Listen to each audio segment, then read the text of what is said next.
bringing the people behind our food to life. So I'd like to just first start by asking each of the panelists here, in your region, in your work, what does the practice of sustainable agriculture mean to you, and how do you define food justice within that context?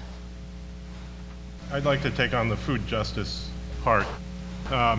Food justice is social justice. Everywhere I look in the food justice movement, I see hurt. We have whole communities that are getting screwed. We have academics who are being denied tenure because they may be too critical of Monsanto, and a lot of folks with deep pockets.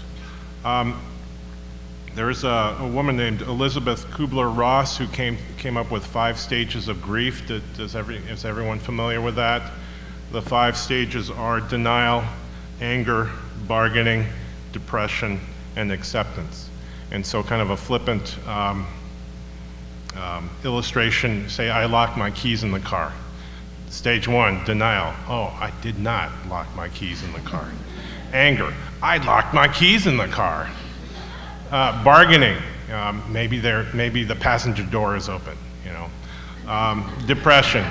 Why do I lock my keys in the door in the car on the day I have an interview?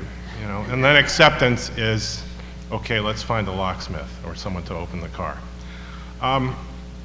Those are very 5 stages that people have to go through when they've gone through trauma.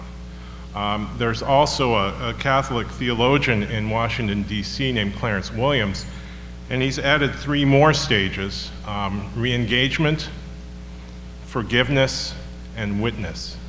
Re-engagement, coming back to the community, forgiveness, which is a hard one for me, and then witness, taking an active stand to make sure that this doesn't happen again.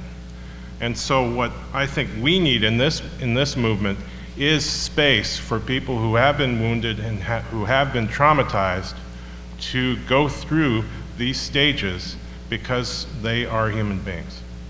And so a lot of times in conversations that I've been a part of, say anger, that's a really difficult one to live with. But people need to be given the space to be angry and to go through the process that we all need to go through in order to heal.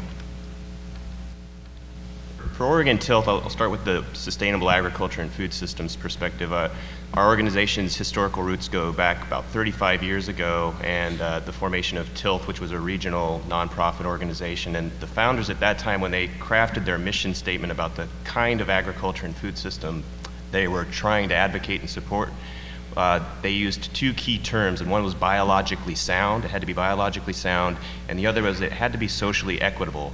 And I think that those have really held up over time as the discourse about more sustainable systems has gone along. So I think it really speaks to the visionary perspective that those founders had, and also that those 2 pieces are complementary. You can't have a food system and an agriculture that's just biologically sound and not socially equitable, and vice versa. And for Oregon Tilth, another part of the sustainable ag system really comes down to transparency and integrity of the food system. And so from a consumer's perspective, that really means that the ability to understand and know the story behind the food that you're buying, and that gets down to questions like how is the food grown, what were the practices and the impacts on the environment, how are the workers treated, where did it come from. When you've got a very short supply chain, access to that info is pretty readily available. In farmers markets, CSAs, you can have those conversations, but as most of us know, even with the rise of farmers markets and CSAs, a lot of the food that reaches us has quite a long supply chain, and that's where Oregon Tilth since 1982 has offered third-party organic certification as a way to try to protect and define a sustainable system and provide a label in the marketplace that consumers can trust, and it also gives growers that are adhering to those standards access to markets and market premiums. So to the food justice part of the question, which is as I said, equally important. As an organization that really advocates and promotes organic, one of the critiques that I often hear is its high costs, and that's a very legitimate question and critique. And so I think while a lot of us in the room and part of the conference today know that there's some accounting issues that don't factor in a lot of externalized costs of the cheap and convenient food that the dominant system has really promoted, the fact still remains that the high cost of organic food puts it out of reach to a certain segment of the population, and we can't deny that that's a reality.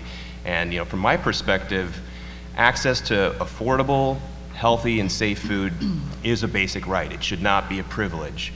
But I would also say that while trying to protect and advocate for that basic right, there's another one that we really need to keep in mind, and that's providing a fair price to the providers and suppliers of affordable, safe, healthy food. So there's a gap there right now, and I think part of the conversation that we have to have is how do we fill that gap and kind of balance that equation so that everyone's got access, but people that are producing it also are getting a fair price and can have a good livelihood.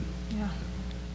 As someone who is dealing with hunger and the lack of access to food through normal means like going to the store and buying it, I am deeply concerned about losing our agricultural lands and our access to local healthy foods. Social justice, I believe food is a basic human right, and I have worked for nearly 30 years now and have not been successful in creating a public will to ensure that all people do have access to adequate, healthy, culturally appropriate food. We're getting further and further away from that, frankly. And to me, one of the biggest challenges, and I think Chris, you spoke to this a little bit as well, is the whole economic structure of our food system is not working. We totally ignore the farm workers that are being paid slave wages, or the family farms where people are just barely able to meet their basic needs. They may not go hungry, but they don't have much of anything else. So it's a huge issue. We're now feeding close to 1 million people in Oregon and Clark County, Washington. And despite moving 40 million pounds of food a year, our network moving 72 million pounds of food a year, it comes out to about 4 or 5 food boxes for the average household. And the way public policy is moving right now to reduce access to food for low-income families through cuts that are happening at the federal level, to me says we're moving toward a less just future. And so I would encourage you to learn about those policies and programs and to be an advocate for them.